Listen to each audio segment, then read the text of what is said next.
Hello everyone, I am आशा जोशी। आज हम पढ़ेंगे क्लास 5th का 6th चैप्टर चिट्ठी का सफर। तो शीर्षक से आपको पता चल ही गया होगा कि जो हमारा चैप्टर है वो चिट्ठियों के बारे में है। तो चिट्ठी का महत्व आज तो कम हो गया, लेकिन पहले बहुत ज़्यादा था चिट्ठियों का महत्व। आजकल ये महत्व थोड़ा सा जो हमारे नए नए उपागम आ गए हैं उन्होंने इसकी जगह ले ली है, लेकिन फिर भी क्या था इसके इस पार्ट में हम पढ़ेंगे।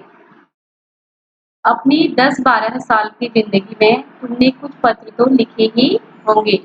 वे पत्र अपने सही पते और समय पर किस किस तरह पहुंचे होंगे, यह बहुत सी बातों पर निर्भर करता है।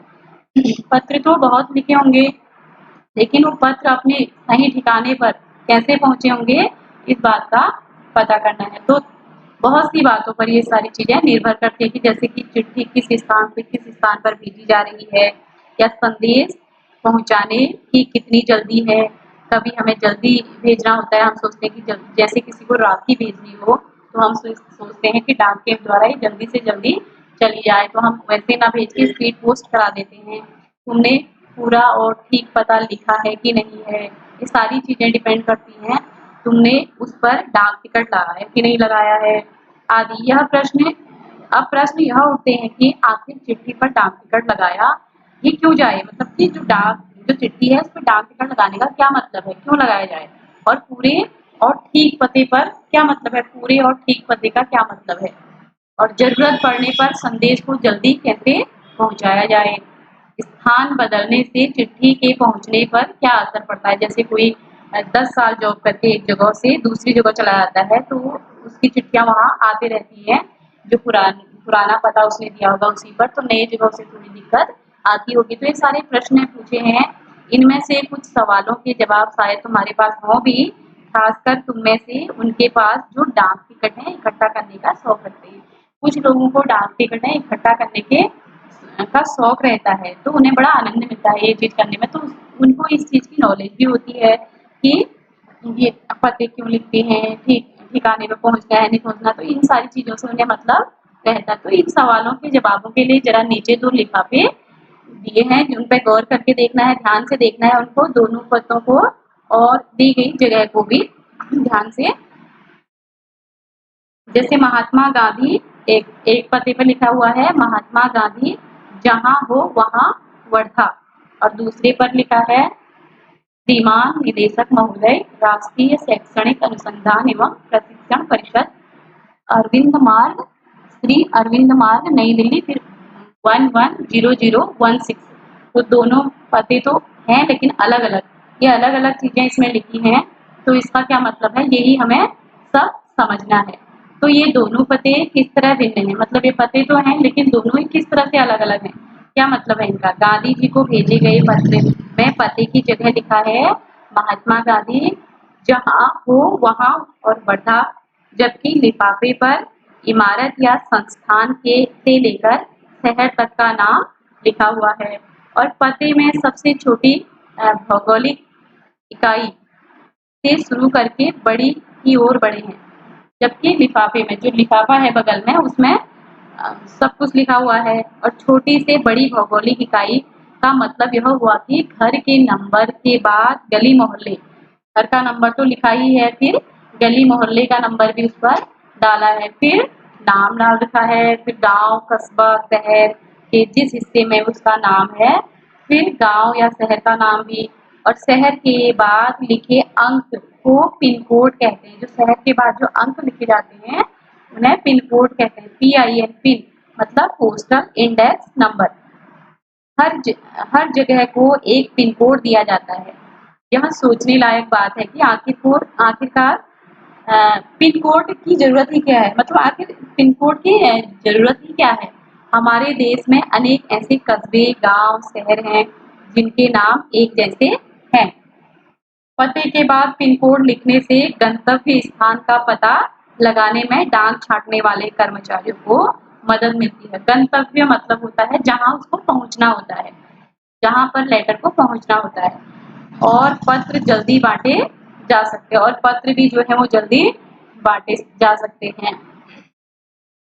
थोड़ा हम पहले पिन के बारे में जान लेते हैं कि पिन क्या चीज है इसमें। के बाद ऊपर देखते हैं, पिन शब्द पोस्टल इंडेक्स नंबर का छोटा रूप है। किसी भी जगह का पिन कोड 6 अंकों का होता है। किसी भी जगह का जो पिन कोड होता है वो 6 अंक का होता है और हर अंक का एक खास स्थानीय अर्थ होता है, मतलब हर एक अंक का एक विशेष महत्व होता है। उदाहरण के लिए NCERT, NCERT का मतलब होता है national council of educational research and training को भेजे गए, मतलब NCERT को भेजे गए। और लिफाफे पर लिखा जो अंक है वो है 110016।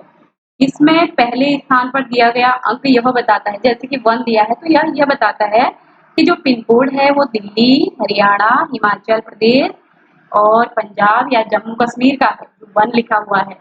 और अगले 2 अंक लिखे हैं 10, तो ये 1 और ये 0, तो ये 10 यह तय करते हैं कि यह दिल्ली जो कि राष्ट्रीय राजधानी क्षेत्र है के उपक्षेत्र दिल्ली का कोड है। और अगले 3 अंक यानी कि 016, इसका मतलब है 016 का मतलब है दिल्ली उपक्षेत्र के ऐसे डाकघर का कोड जहां से डाक बांटी जाती है, जहां से ये डाक बांटी जाती है।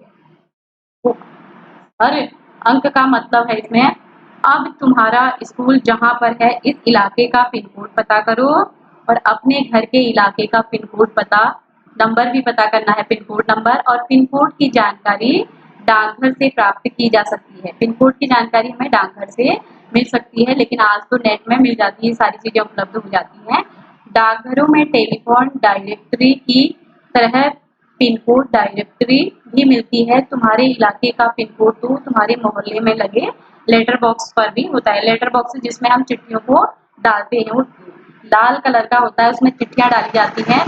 तब वो चिट्ठियां डाक द्वारा जहां जाना होता है अपने गंतव्य स्थान पर जाती है, तो उसके नीचे भी पिन कोड लिखा होता है। तो प्रमुख जगहों शहरों के पिन कोड नंबर तुम्हें कहाँ कहाँ मिल सकते हैं, ये हमें नेट में भी मिल सकते हैं और हम कहीं और ढूंढे किताबों में भी मिल सकते हैं। तो पिन कोड की जो शुरुआत है वो 15 अगस्त 1972 को डाक तार विभाग ने पोस्टल नंबर योजना के नाम से की थी। जब पिन कोड की शुरुआत हुई थी, जब वो प्रारंभ हुआ था वो 15 अगस्त 1972, 15 अगस्त 1972 को डाक तार विभाग ने पोस्टल नंबर योजना के नाम से की। जाहिर है कि गांधी जी को मिले इस पत्र पर और उन्हें मिले किसी भी पत्र पर जो पिन कोड है, जो गांधी जी को मिले वो किसी भी पत्र का इस्तेमाल नहीं किया गया। फर्क सिर्फ पिन कोड का ही नहीं था, समय के साथ डाक सेवाओं में निरंतर, मतलब लगातार, जो समय के साथ साथ निरंतर बदलाव और विकास भी होता रहा है। तो पहले से अब तो बहुत ज्यादा विकास भी हो चुका है और निरंतर मतलब आगे को भी होगा, ये हम उम्मीद करते हैं। तो यहाँ पर डाक टिकट संग्रह मतलब इकट्ठा करना, संग्रह मतलब होता है इकट्ठा करना। तो टिकट संग्रह का शौक काफी लोकप्रिय है, लोगों को बड़ा चाव है कि अलग अलग जगह के टिकट इस तरह से इकट्ठे करके रखें। तो धीरे धीरे इनमें टिकट संग्रह के अलावा डाक से जुड़ी और बहुत सी चीजें शामिल हो गई हैं।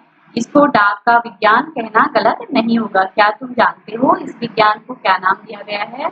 पता करो और यहाँ इस बॉक्स में लिखना है पता करके। तो बहुत पुराने समय में कबूतरों के द्वारा संदेश भेजे जाते थे। आज तो हम डाक से भी ज्यादा अपने हाथ पे फोन रखे हुए हैं, उस पर ज्यादा हमें संदेश प्राप्त होते हैं। लेकिन पहले, उससे भी पहले जमाने में, जब पुराने समय में, बहुत पुराने समय में कबूतरों के द्वारा संदेश भेजा जाता था, मतलब मैसेज कबूतर ले जाता था। जब संदेश वाहक कबूतरों की बात हो रही है तो उन इंसानों की बात कैसे न हो जो ऐसे समय में डाक पहुंचाने का काम करते हैं। जब संचार और यातायात के साधन बेहद सीमित थे, मतलब गाड़ियां नहीं चलती थी, ना के बराबर बहुत सीमित साधन थे, कम से कम चलते थे। और बात हो रही है उन हरकारों की जो संदेश ले जाते हैं, उन हरकारों की जो पैदल ही आम आदमी तक, जो गांव गांव जाके, घर घर जाके चिट्ठी पत्री पहुंचाने का काम करते रहे। राजा महाराजाओं के पास घुड़सवार हरकारे हुआ करते थे। जो राजा महाराजा लोग थे उनके पास घुड़सवार हुआ करते थे और हरकारे भी हुआ करते थे।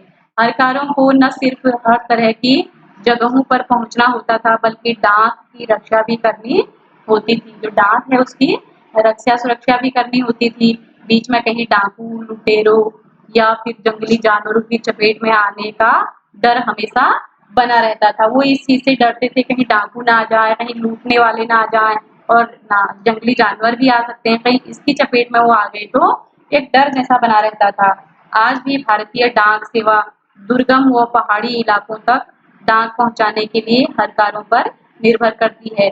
जम्मू कश्मीर के लद्दाख खंड के पदम जंस्कार जैसी जगह है। पदम एक जगह का नाम है, ऐसी जगह है जहाँ हरकारे डाक पहुंचाते हैं। वहां पर आज भी मतलब ऐसे डाक पहुंचाई जाती है।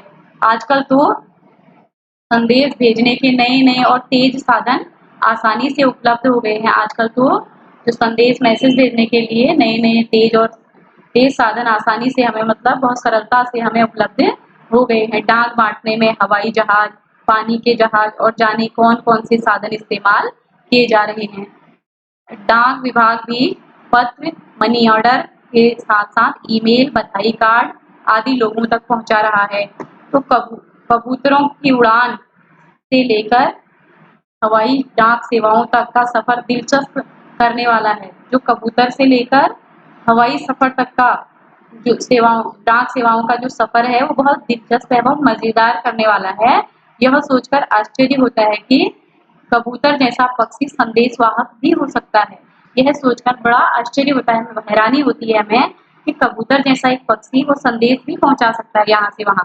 तो कबूतर की कई प्रजातियां होती हैं, अलग अलग प्रजाति के कबूतर होते हैं और ये सभी संदेश लाने ले जाने का काम नहीं कर सकती। लेकिन कबूतर तो होते हैं लेकिन सभी प्रजाति ये काम को नहीं कर सकते हैं।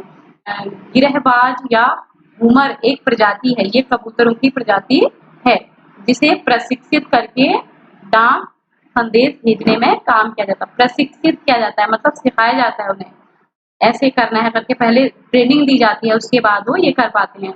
जिसे जो गिरहबाज या फिर घूमर घूमर वह प्रजाति है जिसे प्रशिक्षित किया करके डाक संदेश भेजने के काम में लाया जाता है। आखिर कबूतर अपना रास्ता ढूंढ कैसे लेता है? उन प्रवासी पक्षियों के बारे में सोचो। प्रवासी मतलब होता है जो घर से बाहर रहते हैं, वो लोगों को प्रवासी बोलते हैं वैसे।